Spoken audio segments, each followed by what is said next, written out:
Welcome, everyone. In preparation for my short speech, I want to be honest with you. I didn't look much in the Mefarshim. I didn't review the Megillat Esther. I spent Shabbos, this last Shabbos, with our students in a Shabbaton. And we had interesting discussions that I want to share with you. And in addition, I was sitting yesterday, late at night, with the Achenu, the community directory, and just to go through the letters A and B, and to see how many students are listed under the last names of A and B that are former students of TI. And while I did it, I mentioned names and I realized that my wife takes notes. I felt like I'm in a classroom.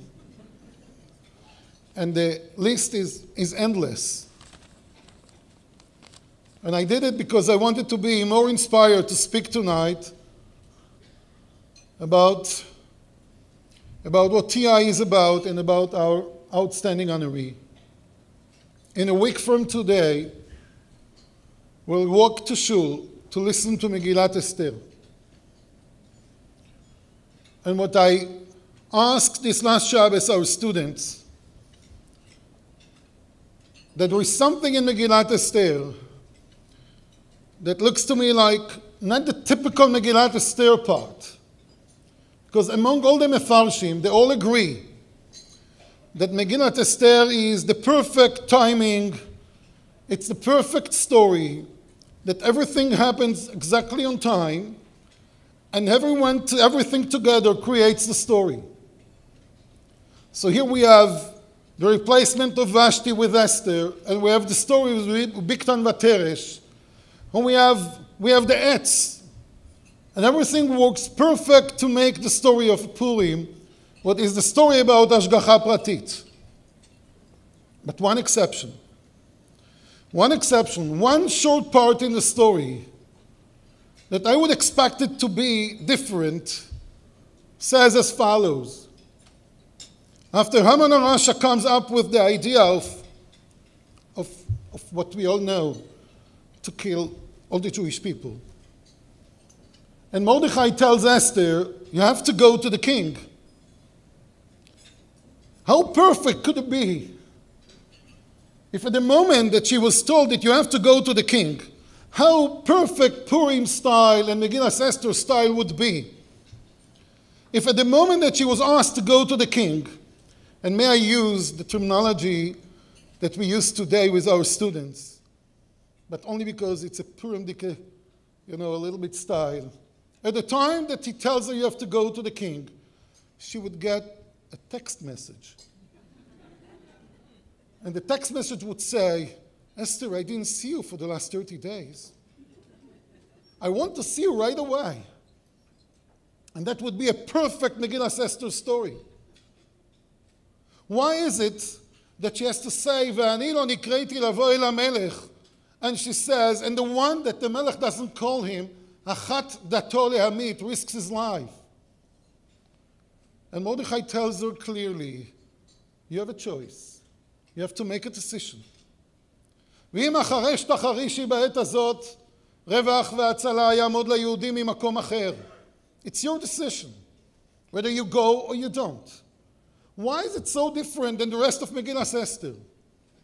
And I'll tell you what I heard from my students this last Shabbos.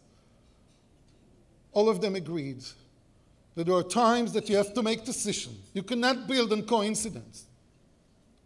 And the time are to do with a commitment to Torah and commitment to the Chachamim of Torah. And the Megillah teaches us a message that at the time that you have to make a decision that you are committed to Torah, it's your choice. And Esther did the right one. She asked everyone to daven, but she went. She went because it was her decision. Tonight's dinner, I know Mrs. Linda Lavender, in a very unique way, this group of people that are learning on a weekly basis, Mrs. Robin Lowe mentioned, is something that physically I'm not there, but I'm part of it on every Shabbos table. I hear the thoughts, I hear the insights. It comes to our Shabbos table, it enriches our Shabbos table, it makes it special.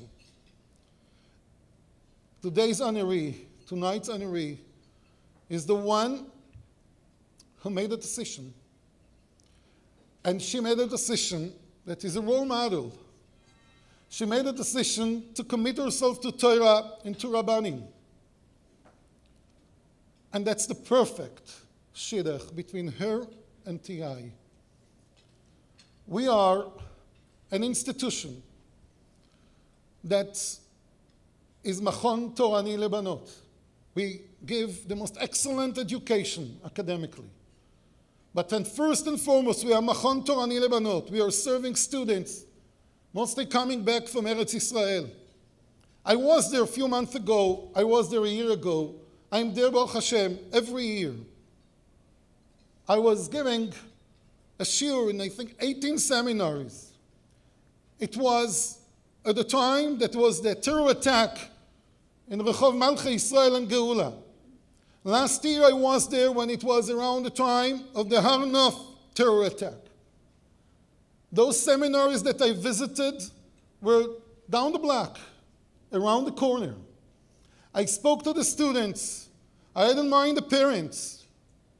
No one asked his daughter to come back. I didn't see any kind of students that are sitting there and they feel like, okay, it's time to go home. They felt that that's their home, Yerushalayim Ir HaKodesh. And then they're coming to us, and we are the perfect place for them because they carry from Yerushalayim the same commitment that Mrs. Linda Lavender carries, that we are staying for. Commitment to Torah, commitment to Rabbanim. That's what TI stays for. The Milchama against Amalek, as the Pasuk says, they don't like that we have a derech. We do have a derech. A derech has a final destination. A derech has a goal. We have a goal. A derech needs hadracha.